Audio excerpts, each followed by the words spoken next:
আমি কে অরণ্য? তুমি মেঘ, শরতের সাদা মেঘ। মেঘ কেন? মেঘ তো স্বাধীন, দূর আকাশেই তার বসবাস, ধরা ছোঁয়ার বাইরে।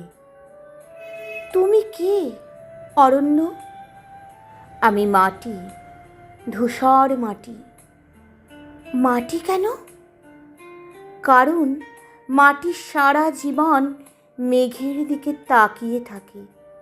সে বৃষ্টি হয়ে ঝরে পড়লে বুকে টেনে নেয়, কিন্তু মেঘ যখন উড়ে চলে যায়, মাটি সেখানেই পড়ে থাকে। আমাদের আমাদের সম্পর্কটা কি অরণ্য? এক অদ্ভুত মায়া। মায়া?